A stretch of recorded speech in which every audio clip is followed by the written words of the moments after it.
Funding for Shaperless is provided by Surfshark VPN, the sponsor of today's video. Oh, Gravity Falls! It is good to be back! This is a show I've never really talked about too much, even though it's probably one of my top 5 favorite shows of all time. I could go on and on about how it's one of the funniest shows I've ever seen, and how lovable its characters are, and how well it paces and tells its mystery elements, but you already know all that. Still, I want to do something to commemorate this iconic show's 10-year anniversary. So as I started rewatching it recently with the GF and our other friends, it finally hit me. I'm gonna rank every episode! It was worth it. Yeah, I mean, that's all there really is to it. Spoilers if you've never seen the show before, and if you haven't, come on, it's a masterpiece. Do it. Okay, let's rank them. Disappointment in the game of life. Oh, Roadside Attraction. This is commonly considered one of the absolute worst episodes of Gravity Falls, if not the worst. And yeah. The funny thing is, this isn't even a bad episode by the standards of the average cartoon. It's perfectly fine. But when the rest of this show's episodes are on the quality level of the Sistine Chapel, the fucking macaroni art isn't gonna cut it here. First, let's talk about the actual content of the episode itself. It's a generically typical road trip with Dipper trying to find a rebound crush after Wendy rejected him, which is still a plotline we have to deal with, I guess. So he meets all these girls at different stops on the road, except, oh no, they suddenly all appear at the same place and call him out for cheating on them. I know this show is silly and you don't need to take it super seriously, but this is really contrived and dumb. There's not even any supernatural elements in the episode until the last third, where Grunkle Stan gets kidnapped by a spider lady, which really isn't that interesting. Also, out of nowhere, this episode just decides that Candy has a crush on Dipper, which is not only really rushed and forced, but also a weird thing to introduce 6 episodes after establishing a well thought out potential romantic connection between Dipper and Pacifica, and 2 episodes before the multi-part series finale that doesn't even bring this crush up again. Speaking of which, that's the real kicker that makes this episode stick out in people's minds in a bad way. Despite being one of the final 5 episodes of the show, and coming after multiple plot-focused episodes that all feature the new character Ford in some capacity, this episode adds nothing to the show. No Ford, no plot relevance, nothing. It feels like a lost season 1 episode, and it probably wouldn't have such a negative reputation if it wasn't placed at such a dramatic point in the show. Like, the previous episode established how dangerous Bill is and how we should stay safe from him inside the Mystery Shack. So why are we now going on a road trip? I don't mind the fact that we're taking a breather in between spooky plot episodes, but can the breather make sense and be entertaining? The jokes are still solid as usual, and there's nothing actively awful here. But yeah, you'd be hard-pressed to find any Gravity Falls episode worse than this one. However, if this is the bottom of the barrel for this show, I think that's a surefire sign that the show is pretty damn good. What you need is a little help from the love monkey. You ever just make a perfectly fine episode and then ruin it entirely in the last 2 minutes? Yeah, that's the Love God. For most of its runtime, it's fairly enjoyable. Not the most memorable Gravity Falls episode, and the Love God himself is a pretty forgettable character, even though John DiMaggio's performance is pretty fun. Most of the jokes are solid, and this one does contain one of my absolute favorites in the whole show with the I Eat Kids balloon. Holy fuck, it should be illegal for a show to be this funny. This is the comedy police. The joke's too funny. I'm not going back to jail! Fuck.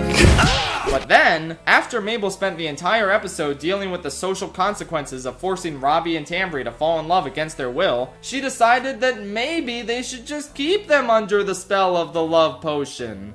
What? What's the message here? Forcing people to fall in love against their will is cool sometimes? Whoa! This is amazing! And ethically ambiguous! Oh, but actually, the journal said that the potion isn't permanent, so the fact that they stayed together means it's true love. Shut the fuck up, straw man argument I invented in my head. We're talking about the actual content of the episode without any secondary material. As is, it's such an odd ending and it leaves a bad taste in your mouth. And it's not like anything else about this episode is particularly special or great outside of I Eat Kids. So yeah, easy second to last place on the list. What killed the dinosaurs?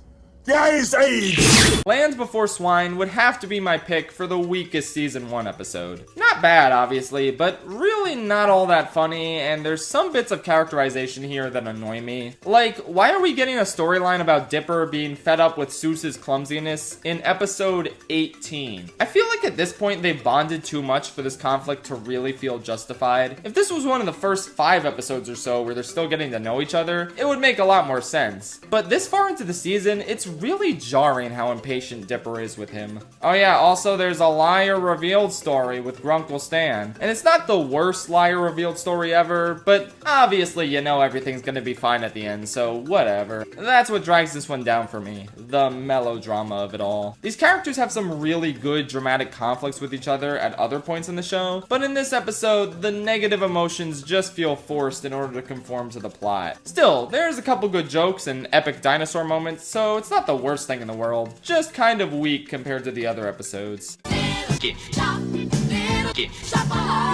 Little Gift Shop of Horrors is the second 3-part anthology special in the same vein as Bottomless Pit. But I don't really think the concept works quite as well the second time around. The framing device here is a lot more stilted and unnatural. It's like POV. You are a random, nameless, faceless customer who wandered into the mystery shack in the middle of the night. And Grunkle Stan is telling you stories that'll get you to want to buy some merchandise. I don't know, it just comes across as awkward. Like, it feels like we're playing some sort of interactive Gravity Falls VR game instead of watching an official episode of the show. It's especially weird when he gives the first person guy a strange potion, which he then immediately drinks without questioning, only for him to pass out and become an attraction at the Mystery Shack, which Dipper and Mabel don't question. This is just so bizarre, like nothing about this feels canon. And I just checked the wiki, and apparently this episode isn't canon. What do you know? The shorts themselves are okay. I feel like Grunkle Stan losing his hands is just a less effective version of the Truth Teeth short from Bottomless Pit. And the part with the witch at the end is a tad all over the place, but it's whatever. The Smart Waddles one was kinda lame and the story didn't really go anywhere. And I hate Neil deGrasse Tyson, so yeah, I don't care for this one that much. Now the last story about Mabel's fear of old-timey stop-motion animation, that was some great stuff. It's such a specific concept that I'd be shocked if it didn't stem from Alex Hirsch's own life and his sister's experience. The stop-motion animation being blended with 2D is super cool looking. And watching this segment, I honestly just kinda wish this was the entire episode. I know they probably couldn't have done that because stop-motion is expensive. This is an impressive fight, though. I'm glad I'm facing towards it. But in a perfect world, this could have been one of the coolest episodes of the series. As is, it's one of the lamer ones, with one of the coolest parts.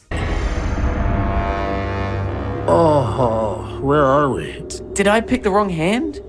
And here we have our latest attraction, the legendary Cheapskate. Oh, we were right there, man! Now that we're men, we can do anything. Dipper vs. Manliness is often touted as one of the weaker episodes of the show, and while that's kinda true, it's definitely not a bad one. It gave us delicious pancakes and Icelandic pop sensation Baba, after all. Get the fuck out of here! The Manitors are pretty fun, and I love the existence of the multi-bear, and ultimately it's nice to see Dipper reject this form of toxic masculinity and unnecessary violence the Manitors subscribe to. I don't think there's anything wrong with this episode's messages, I just think it's weaker than the others for being a bit standard and unmemorable. Still, the training music montage went hard, Dipper's mailman rants was hilarious, and Beardy. I love Beardy so much, what a delightful skrunklo. Hello, Peter. I'm the boss. Okay, so take us through a day in the life of the boss. Boss Mabel is decent enough, with Grunkle Stan's game show escapades being the highlight of the episode. But yeah, this one's a little all over the place and not particularly memorable. It's weird how they resolved the biggest threat with Dipper's monster 2/3 of the way through, rather than having that be the climax, but whatever. Perfectly fine, likable episode, just not a go-to one for me. Men of Farquaad stature are in short supply? Little Dipper sure is an episode. I usually find shrinking stories to be really fun and creative, but I feel like that's not really the part of this episode that makes it good. I more so enjoy that delightful little scamp Gideon and his hilarious interactions with Stan in this one. The tiny person adventure Dipper and Mabel go on in this one is pretty standard and unmemorable, and the Dipper being short jokes are kind of exhausting because of how many of them there are. It doesn't matter. Dipper will be leading the Short King army in due time, and then you'll all be sorry. Oh well, decent enough episode, but Gideon carries a lot of it. Oh god, what the f- oh no! There's a 7-Eleven right there. The inconvenience scene is a solid enough episode, but not one that really sticks out in the grand scheme of Gravity Falls. It kind of feels like an episode of any old cartoon, and it isn't quite as funny as some of the others. Outside of and the rap that killed the old people. Homework's whack, and so are rules. Tucking in your shirts for fools. It's nice to finally get a proper introduction to Windy, though, and I think this goes without saying, but I don't like Robbie. It's almost like he's voiced by TJ Miller or something, but considering how the character's designed to be kind of unlikable, this is ultimately one of his more tolerable roles. It's also the first of many Dipper simping over Windy episodes, which is a concept that gets pretty old by the end of season 1. That's not this episode's fault, it was the first one, but there's way better episodes that follow this type of plotline later on. Solid stuff, just not a favorite.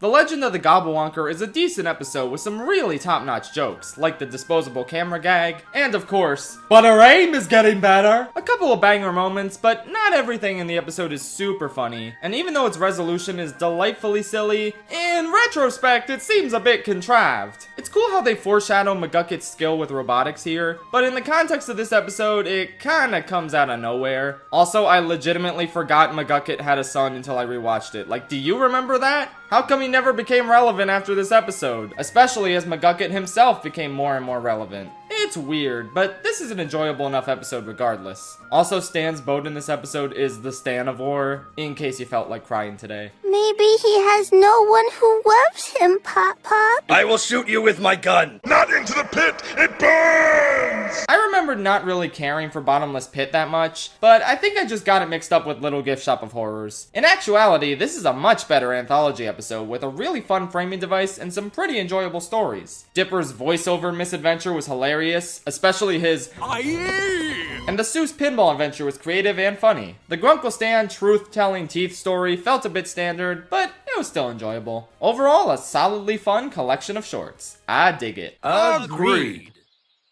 Don't worry, don't lose your head. Headhunters is a pretty standard, good episode of this show without a ton to say about it. Wacky mystery stories are always pretty fun, especially when they involve a wax figure of Larry King coming to life. Fun mystery, fun climax, I cried when Free Pizza Guy didn't get any pizza. It's some good stuff. Toby has issues. Show me your magic carpet! Body swap episodes are usually pretty fun with a lot of comedic potential, and Carpet Diem definitely offers that in spades, with Dipper and Mabel trying to sabotage each other's chances of getting a cool new room. It's a fun plotline to combine with body swapping. Plus, I think there's a legitimately interesting conflict here about Dipper wanting some independence from Mabel while she doesn't want things to change. It's good foreshadowing for later in the series. Plus, Soos is a pig, and that's pretty epic. Fun premise, fun climax, fun jokes. The Carpet is even experiment number 78, and that's my favorite number for some arbitrary reason, so this episode gets bonus points for that. What the? That's a zombie. Scarioki is a solid reintroduction of these characters for season 2. It kind of divides its time between setting up the government agents for future plot progression and being a fun, wacky zombie karaoke escapade, which means the latter part of the episode isn't as fleshed out as it could have been. Usually my favorite part of zombie stories is seeing a group of people whittled down as they slowly get infected, which we don't get here since it's just Dipper, Mabel, and Stan the whole time. Zombie versions of other characters might have been really fun since Zombie Soos was a riot. I love how he just acts the exact same as regular Soos, just with the desire to eat brains. That's comedy, baby. Solid episode that could have used its premise better, but not too bad. The Stanchurian candidate has a very fun concept for an episode, but I feel like it gets a little lost in its details. Like, Gideon possessing his dad doesn't really change the narrative all too much, and the same goes for Dipper and Mabel controlling Soos as a new candidate when they lose Grunkle Stan, which had absolutely no point. I just feel like there was a little too much going on in this episode, and it didn't really have much of an interesting use for Ford either. I didn't need every episode after his introduction to be Ford-centric, but I wish he had more to do instead of just dipping out after the first act. It's still a pretty solid episode. I mean, it did give us Tad Strange after all, but yeah, not the most memorable one. The The hand that rocks the Mabel is the introduction to Lil Gideon, a character I only enjoy more and more on each rewatch. This delightful little gremlin is just so funny. Plus, while I always knew he was voiced by the creator of Flapjack, I started to notice that he actually sounded a lot like Flapjack. So I looked it up, and yep, the creator of Flapjack also voiced Flapjack, which explains a lot. Doesn't really have much to do with this episode, but I thought it was cool. Gideon's increasingly elaborate weirdness and similitude over the course of the episode makes for a really entertaining and effective antagonist. Plus, the sheer power the last shot of the episode holds cannot be overstated. Plus, if you were upset that Padme didn't have a cameo in the Kenobi show, don't worry, that's because she already had a cameo here. If she says no, I'll die from sadness. No! You dare challenge probabilitism? The first episode to follow up Not What He Seems and A Tale of Two Stands was always going to be a little bit clunky when trying to balance the new status quo of the show with the need to tell more quirky one-off adventures. So it's not a backhanded compliment at all to say that Dungeons, Dungeons, and More Dungeons isn't the messiest episode out there. It does as solid a job as it could, taking the sudden addition of Ford and his blooming relationship with Dipper and putting that in a typical supernatural kooky Gravity Falls adventure. That is to say, yeah, it would be nice if the fun D&D concept got a whole episode to itself, rather than coming in halfway through this episode since they need the first half to set up more stuff about Ford. But what we got was still pretty good, with Weird Al being a great and super fitting guest star for this episode. A pretty fun time. And now I kinda wish Duck Detective was a real show, cause I wanna see all those crazy plot twists for myself. It's all about you, girl, on your 16th birthday. I've seen Boys Crazy near the bottom of a lot of episode rankings, and I don't get that at all. You guys are acting so cray-cray if you think this episode isn't hilarious. I feel like a lot of people take issue with Mabel selfishly hoarding the boys for herself and not setting them free. But like, that's the point of the episode, you know? She comes to the conclusion on her own that what she's doing is selfish, and she does set them free. Plus, her selfish scenes come across as more funny than legitimately irritating. So I don't really see the problem here. If anything, I take slightly more issue with the subplot for being a bit confusing. Like, how did Robbie learn how to mind control people through songs? Did he intentionally do that, or was that an accident? I don't really get it, but we do get some fun Grunkle Stan moments out of the subplot, so yeah, really solid, enjoyable episode, baby. 2013! I'm a gnome, and you've been gnomed! There are very few shows where I can safely say the pilot episode is incredibly strong and holds up compared to the rest of the series. Most of them are a bit awkward as we're still trying to get to know the characters and get used to this world. And that's okay. Pilots aren't really meant to have the characters and tone of the series perfectly nailed down immediately, but that just makes it all the more impressive when one of them comes out swinging and perfectly establishes everything in the first episode. Case in point, Torus Trapped. It is insane how well this episode defines the characters, the premise, the tone, and the humor that the rest of the show adheres to. Dipper and Mabel in this episode feel like the same Dipper and Mabel we see in the rest of the series. The jokes in this one are incredibly funny and hold up really well compared to the rest of the show. The way Norman's true nature is foreshadowed through what seems to be a throwaway joke is genius, and the reveal is still sufficiently funny. It's such a tightly written and well-realized first episode that hooks you with its humor and starts getting you guessing about its many mysteries. Yo, Shinji, get in the robot! Your dad lets you get in the robot! Gideon Rises is a pretty good season finale. It's pretty quaint compared to the threats in later episodes, but for the relatively laid-back season 1, it definitely ups the ante considerably. Gideon's giant robot makes for a really cool set piece, with the scene where Dipper jumps off the cliff straight into its eye being supremely epic. And overall, it's just really cathartic to finally see the season's main villain get taken down. Plus, the payoff for the grappling hook here was hysterical. It's so much funnier than if they actually had her use it throughout the season. Overall, a really good time. And holy shit, I wish I was in the fandom when the ending of this episode aired. I can't imagine how wild the speculation must have been. Hoo boy. They're singing happy birthday, you just want to lay down and cry. Blendon's Game is a really good episode, but I kind of feel like it's a bit less than the sum of its parts. Almost like said parts aren't really good at blending together. Haha, get it? Okay, enough jokes, back to serious business. The Soos stuff is pretty great. Like, it's genuinely really powerful to watch a kid have to cope with a deadbeat dad who never cares about seeing him. And the ultimate resolution of him deciding it's not even worth it meeting someone who doesn't care about him, even if they are related. Yeah, I have a real soft spot for stories that acknowledge that found family family is stronger than blood family. And I think it's really well done here. There's also some cute time travel gags with Dipper and Mabel exploring Gravity Falls 10 years ago, and that stuff is neat. However, I feel like the whole Blendon revenge story and Globnar battle stuff is really rushed. It could have been fun if it was the focus of the episode, but it's all crammed into a short montage just so we can get to the foregone conclusion of Soos getting the Time Wish. I feel like this episode needed to be longer or better paced to really make both of these storylines work together. If that was the case, this would probably be in my top 10, but it's still a banger nonetheless. I mean, infinite pizza? Come on, that's a good Time Wish. Though, my Time Wish would probably be to protect all my private data online and make sure it doesn't get stolen. Oh wait, silly me. I don't need a Time Wish to make that happen. All I need is Surfshark VPN, an incredible product that encrypts your data and protects you online. Surfshark VPN allows you to access geo-restricted content, meaning you can trick your browser into thinking you're in another country, thus allowing you to access content you couldn't get otherwise. That way you don't have to physically travel to another country to watch that country's exclusive Netflix or Disney Plus content, for example. If the Duck Detective season finale is only streaming on British Netflix, just use Surfshark to pretend you're British. Then when you're done, you can always turn it off and un-British yourself. Awesome! We're not British! You can also use Surfshark and its Surfshark alert system to get alerts anytime your email address or password is compromised. Surfshark Alert scans various databases of leaked information and notifies its users if their data is found so they can take action, which is an absolutely invaluable feature. It'll stop Grunkle Stan from stealing your identity, guaranteed. Surfshark is also totally unlimited, meaning you can use it on as many devices as you like, even all at the same time. No other VPN allows this. Go to surfshark.deal/Rillis and enter promo code Rillis to get 83% off and 3 extra months of Surfshark VPN for free. It's an amazing deal, and it's even better because it comes with a 30-day money-back guarantee. So if you're not satisfied, you can cancel during those 30 days and get your money back. If you're looking for a great VPN, there's no reason not to give Surfshark a try.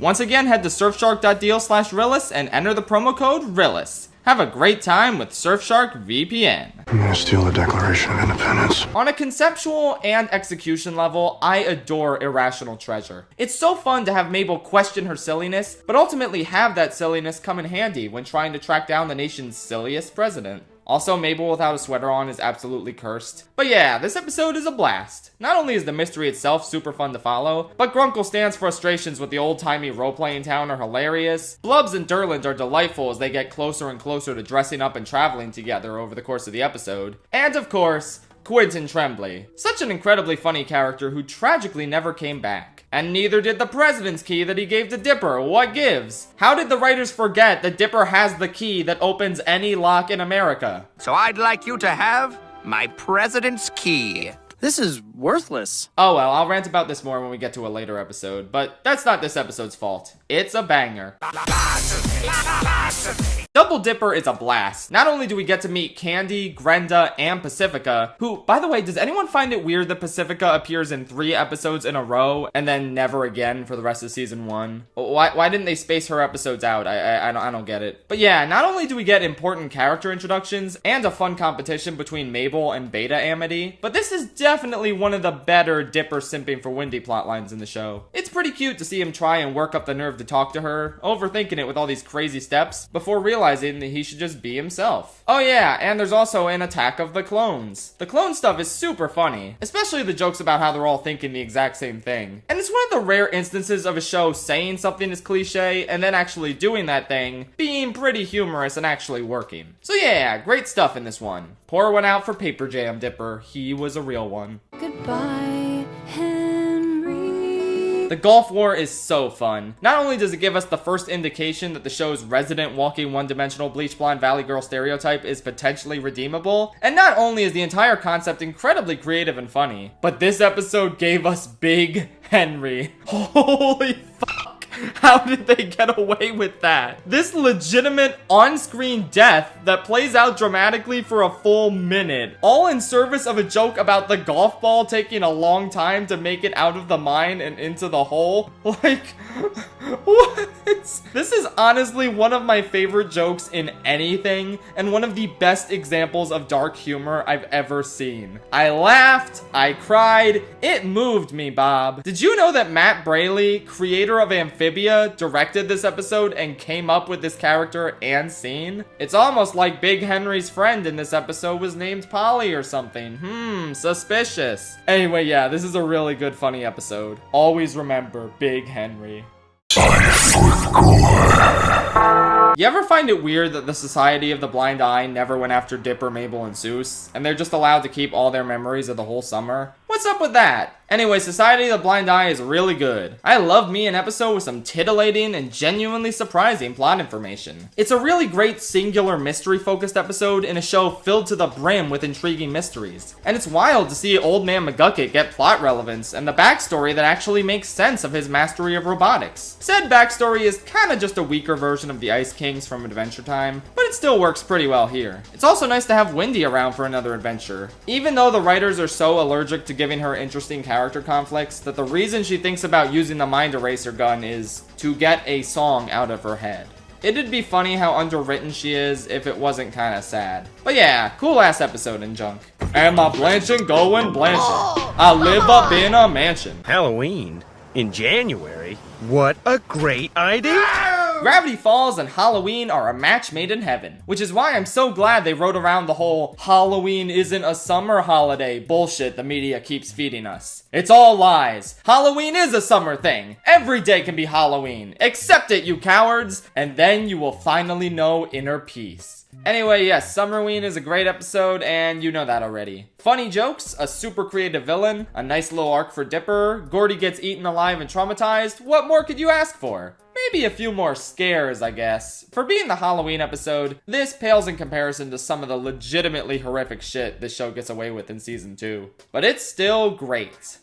I ate a man alive tonight. My Bruh. unicorn! Look! It has been disintegrated. The last Mabelcorn was never quite a favorite of mine in the past, because while I love its two plot lines individually, I feel like they just don't mesh that well together. And yeah, they still don't, but you know what? That's not that big of a deal, especially when compared to something like Blendon's game, where the two plot lines were required to intersect, and one took away screen time from the other. This episode may be ever so slightly less than the sum of its parts, but I still find both parts immensely entertaining and well fleshed out. Mabel's quest to get the approval of the snooty bitch-ass unicorn is pretty fun. And I know you can say, how did they get away with this for something in just about every Gravity Falls episode? But honestly, how did they get away with the fairy dust butterfly drug deal scene? That's just amazing. My only problem with this side of the episode is that we didn't get to see the epic fight between the girls and the unicorns. But I guess they did need plenty of time for the legitimately unnerving story revelations involving Ford and Bill. The cold open of this episode is fantastic, as is the scene where Dipper thinks Ford is possessed, and the crucial backstory that Ford conveniently forgot to mention in A Tale of Two Stands, which finally gets filled in here. A great episode overall, though I do just wish its dual plot lines were a bit more tonally cohesive. Yeah, so I kind of have this weird thing where I have to lick every controller that I see.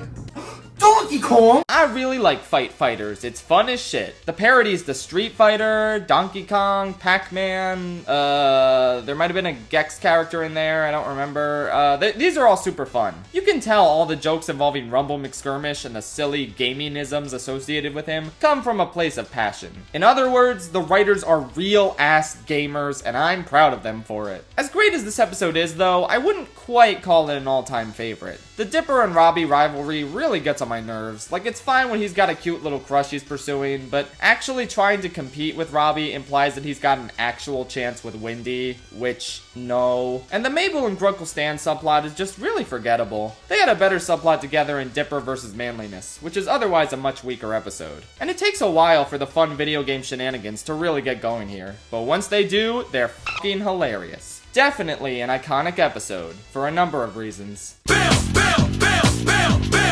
Weirdmageddon 1 is a great introduction to this apocalyptic arc. Everything's gone to shit, and Bill's full potential has been unleashed. With Ford kidnapped and the journals burned almost immediately, the stakes feel incredibly high, and they remain that way throughout the entire episode. There's a lot of fun stuff to be had here, like the Mad Max references, and the weirdness bubble scenes, and the get in my mouth head, and Bill is an absolute delight as ever. I love when he kills Time Baby and just has a shocked expression on his face. Like even he didn't expect his power to be that strong. Unlimited power! I'm like fucking Emperor Palpatine! I really do wish we got the cut villain song that was planned to be in this episode. Plus, as fun as Gideon is here, I wish his redemption got more time. It makes sense that he would come to the conclusion he does, but the speed at which he came to that conclusion felt a little too quick. Finally, and I told you we would get back to this, honestly, this might be my biggest problem with Gravity Falls as a whole, but Dipper clearly should have used the President's Key to open Mabel's bubble. He has this universal key that he literally never used ever since it was introduced, and this was the perfect time for him to use it. What the fuck? 0 out of 10.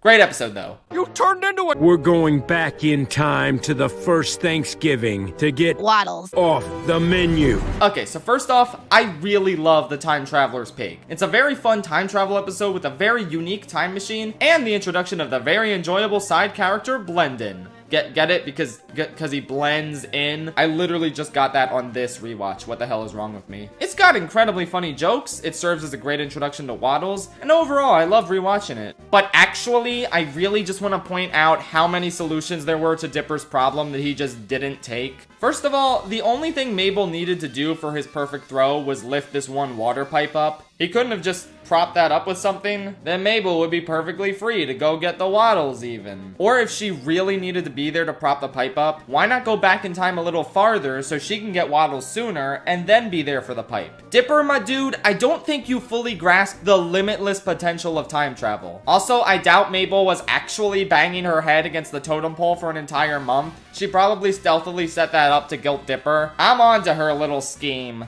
Oh well, the good news is all of this plot hole nonsense doesn't affect my enjoyment of the episode. That would be kinda sad if it did. I just thought it would be funny to mention. This episode's really, really, really good. Also, they deadass just dropped Ford's first appearance on the show here, huh? It's an incredibly clever detail that you gotta give him props for. Mermaid Man and Barnacle Boy, unite! I could very well be the only person in the world with this opinion, but I'm just gonna say it anyway. My favorite episode of Gravity Falls Season 1 that doesn't have Daddy Bill in it is The Deep End. You guys are seriously sleeping on this one. It is genuinely one of the funniest episodes of the show. There are so many incredible gags in this one, from burn the child, to Soos sneaking in at night and promptly getting told to go home, to all of Mr. Poolcheck's antics, to the flashback of Mermando's hilarious failed escape, to the kid that wound up in solitary. What the fuck did he do? I don't know, man, but holy shit, it's one of the best gags in the whole show. I like how Gideon can be supremely sinister in some episodes, and then in this one, he's just competing with Stan over who can sit in the chair first. I really like when a show can do that with its villain. Plus, Mermando is the rare, actually likable Mabel love interest, and you're on board with her quest to get him home, even if it interferes with Dipper's quality windy time. Honestly, there's very little I actually dislike about this episode. It's not only hysterical, but a really fun one to vibe with all of its delightful summertime pool shenanigans. Yeah, it's one of my favorite episodes. Keep scrolling. One side is fantasy, the other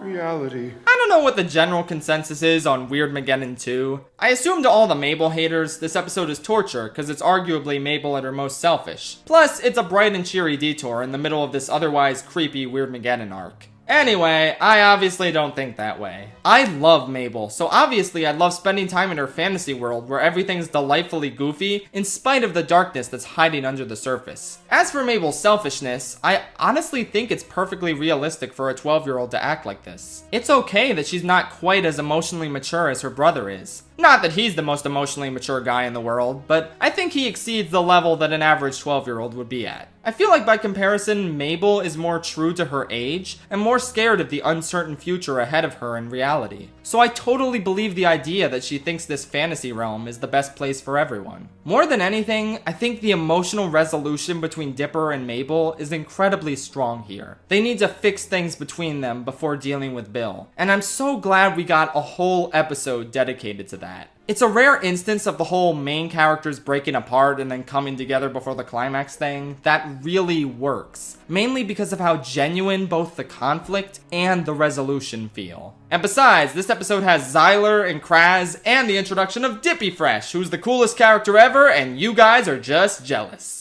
Here we are in the future and it's wrong. Dipper and Mabel versus the future is a really tense omen for all the drama that's to come in Weirdmageddon. Dipper's so focused on helping Ford repair the dimensional rift that he doesn't even notice the rift that's growing between him and Mabel. Aww. Dipper's insanely tough quest to rescue Ford from this robot is tense and really impressive. Ford sums it up perfectly when he asks, "How many other 12-year-olds do you think are capable of doing what you've just done?" It's incredible, yet it's so sad to see Dipper's successes contrasted with Mabel getting a hard dose of reality and seeing her potential future slowly fall apart. It's tough for her, and I'd say pretty tough for the audience to hear that things change and summer ends. Because man, you just don't want this show to end. But it's pretty clear the endgame is in sight by the time you reach this episode's chilling conclusion. A fantastic lead-in to the 3-part finale. Dream! Dream! Forget the dang dream! Dreamscaperers is the best season 1 episode because it has Bill! The end. Honestly though, it's kind of funny. This is probably the episode where Bill is at his weakest. His voice wasn't fully defined yet, and he sounds a bit different in this one compared to season 2. And in general, the sheer insanity of the character isn't fully shown or fleshed out here. But here's the thing. Bill is honestly such an incredible villain that his weakest outing is better than all the rest of season 1. We were all thrilled to get to this episode on rewatch because, oh my god, this Dorito man is so entertaining. And if he wasn't enough, we also get Xyler and Kraz, who are basically just several times but better. They're such a funny addition to the episode, and it's hilarious that they just stick around the entire time after Bill conjures them up. The art direction of this episode is also super neat, with Stan's Mine being the coolest location in the show so far. Honestly, everything about this episode is so great, except of course that misunderstanding Dipper has where he doesn't hear all of what Stan said. Oh yeah, that's what they all said about me.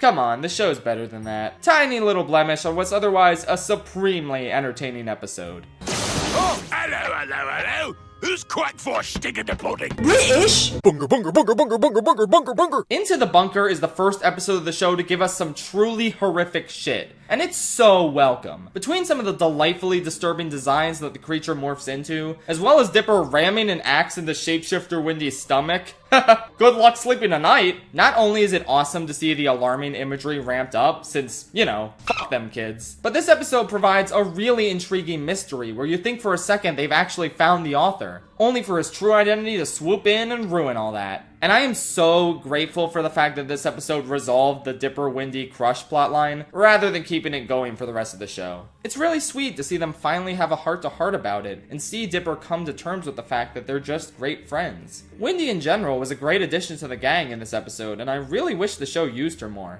It's nice to have a more grounded and normal person to round out the main gang of oddballs. Overall, a great introduction to the tone of Season 2, keeping the delightful humor intact while ramping up the disturbing mysteries. It's Socko! Hey! Sock Opera is a great episode because it has Bill, obviously. When will you guys learn that putting Bill in an episode automatically makes it top tier? Anyway, yeah, Bipper is delightful in this, taking Bill's usual insanity and cranking it up to the max by giving him a person body. By the way, and this might sound incredibly stupid, but it's kind of a thought I've always had, but I kinda wish Bill had a mouth. Like, as amazing as he already is, I feel like it'd be infinitely more funny and threatening if we could see a mouth moving as he talks. I don't know, I think this episode is kind of a good indication of how neat that would be. But then again, I'm probably really stupid for wanting that. I mean, look at Bill, he's already perfect. Anyway, yeah, this episode rocks. Mabel's sock opera is genuinely one of the funniest things in the whole show. The tension is ramped up thanks to Bill's presence, and I think it's nice to see Mabel give something up in service of Dipper at the end, considering how many times Dipper gives stuff up for Mabel in Season 1. This season showed right away that it was interested in addressing some of the character issues in Season 1, between Dipper's endless, aimless Wendy crush being resolved, and now this. Though honestly, Dipper kinda needed to chill in this episode. The laptop wasn't going anywhere, and he still had plenty of time to crack it after helping Mabel. But they could both be irrational kids at times, so what are you gonna do? Overall, a great episode. The animatronic characters here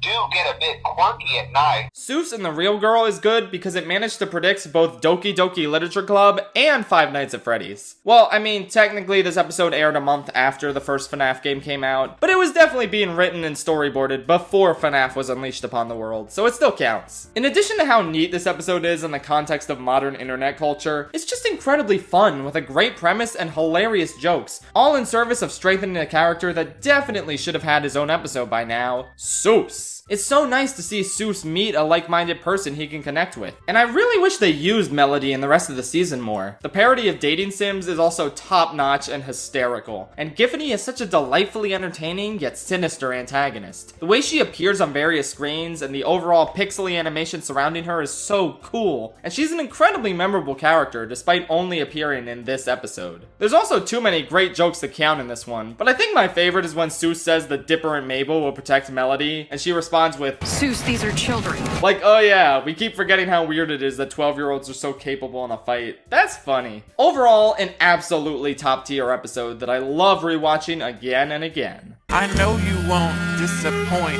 me and Mom. Northwest Mansion Mystery is an episode so amazing that it almost feels too good for this show. And this show is already one of the best I've ever seen, so you know that's some pretty monumentally high praise. This episode stealthily usurps Into the Bunker status as the most disturbing episode of Gravity Falls, with so much delightfully devilish imagery that I can't fathom the higher-ups at Disney being comfortable with it. But that's good! Fuck them! And like I said earlier, fuck them kids! On top of the excellent horror elements, this episode serves as a really interesting depiction of class warfare. The ghost of a lower-class lumberjack who is used for his labor and then tossed aside by the ultra-rich Northwests is initially defeated by Dipper, who then realizes he was similarly tricked and used by these rich assholes. And when the ghost breaks free to terrorize the manor, he isn't defeated or vanquished. Rather, Pacifica breaks free of her status as a link in the world's worst chain and gives the ghost exactly what he wanted, for the townspeople to be invited to the party. It's such a satisfying resolution to the episode, which also served as an amazing conclusion to Pacifica's redemption arc that started in the Gulf War. I really love stories where children break away from their parents' indoctrination and shitty morals, and it's so compelling to see Pacifica overcome the rotten ideals of her parents. Oh, and I ship Dipsifica, obviously. It's crazy how this episode single-handedly convinced me that they should get together romantically, but yep, I sure am convinced. Masterpiece that I just can't get enough of. Hey, wait a minute. He thinks there's romance afoot. Everything is not what it seems. Yeah, Not What He Seems is a phenomenal episode. It honestly took a while for this one to click with me to the same extent as the rest of the fanbase. I always thought it was really good, but I never understood the claims that it was the best episode in the whole show. I also knew about Ford's existence and that Grunkle Stan wasn't evil going into my first viewing of this. So that's probably why I didn't realize how monumentally earth-shattering this episode was for everyone watching it when it first aired. I tried getting into the mindset of someone who didn't know what was gonna happen while watching this again. And yeah, based on how overwhelmingly guilty Stan looks, as well as everything else we know about his morals from the rest of the series, yeah, I mean, it kinda does look like he's building a doomsday device, doesn't it? Even on rewatch, this episode is still super tense, as you slowly see Dipper and Mabel start to doubt their Grunkle and question their faith in him. And the dramatic lighting that permeates so many of the scenes in this episode is an incredible touch that adds so much weight to what's going on. I don't think this episode is perfect. In particular, a lot of the comedy here, while still good in a vacuum, does kind of distract from the otherwise serious tone of the story. But man, it's all worth it for that absolutely stellar final act that got me just a bit misty-eyed. Yeah, it's weird that Stan doesn't actually explain what the machine is for in this scene, but I can overlook that because the drama here is just so palpable. This show has been building to this moment since the very first episode, and it was absolutely worth the wait. Especially when we suddenly and finally get to meet the author of the journals, who we learn more about in You were my brother, Stan! I loved you! A Tale of Two Stans, an episode that I've always adored and considered to be top tier Gravity Falls. I'm honestly a sucker for well done emotional backstory episodes that flesh out a side character, because I love how they expand the universe of the series and show how there's so much more than the dogmatic narrow view of the main characters. This episode is really special and the creative team knows it, opting for a 30-minute episode rather than the standard 22 minutes in order to tell this absolutely captivating story of two brothers tragically growing apart without rushing any aspect of it. It perfectly establishes Ford's entire character and history, while also serving as an amazing backstory for Stan and how he came in possession of the shack. Every aspect of the story is riveting, from the brothers' childhood bond, to Stan's initial unfortunate screw-up, to the part that's bound to make any Gravity Falls fan squeal as much as Dipper did. Ford's creation of the journals, and the Mystery Shack. It's all incredible stuff. But then, the episode hits you with the scene that's even more tense and tragic than the climax of Not What He Seems. Stan and Ford's fight that ends with Ford accidentally being sucked into the portal. A monumental screw-up that Stan dedicates the next 30 years to trying to undo. He's not a super smart guy, but he learned how to get this high-tech portal back online just for the sake of getting his brother back. Like, that's incredible dedication. Honestly, this entire episode is just such a potent tragedy. A tale of two brothers torn apart by unfortunate circumstances that ends with them still on bad terms even after one of them risked everything to save the other. It's an incredible episode that was extremely close to topping my list, but there's just one other that I couldn't deny giving the top spot to.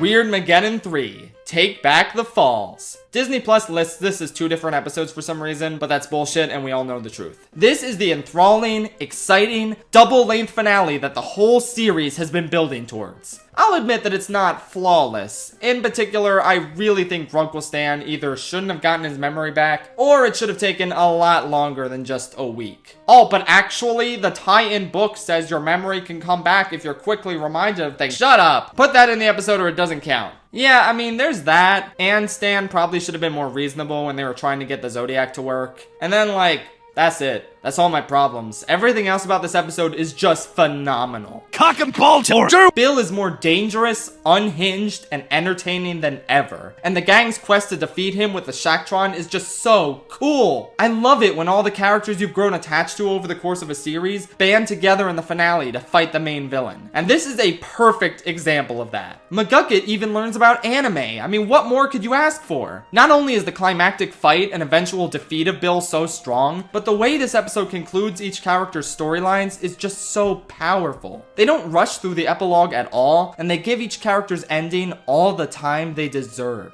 I think my favorite little detail is how Dipper and Wendy switch hats to remember each other by. Like, changing up their designs as an emotionally resonant way to signify that this is the last we'll see of these characters is just really touching. And like, if you somehow don't cry as the bus is driving away, I feel like you're definitely gonna cry when you read the words Stan of War 2. Overall, this is simply the best episode of Gravity Falls, and the one that's stuck in my mind the most since my first viewing of the show. The ending is the most important thing to get right in any story, because the place these characters you've been following for a while end up in, more often than not, is how you're gonna remember them. And fortunately, this episode didn't just stick the landing, it soared in its conclusion. Out of all the Disney Channel show endings, I am a slightly bigger fan of the way Amphibia concluded in terms of where it left its characters in the end. But in terms of the actual episode, taking the epic final showdown with Bill into account as well as the emotional send-off, yeah, Weirdmageddon 3 is still the best Disney Channel finale episode overall, and my personal pick for the best episode of Gravity Falls. Oh yeah, I didn't rank all the shorts, but they're all good, and my favorites are Fixing It with Soos because of the intentionally bad editing and green screen. That was pretty epic. Okay, that's it. Good night, Gravity Falls.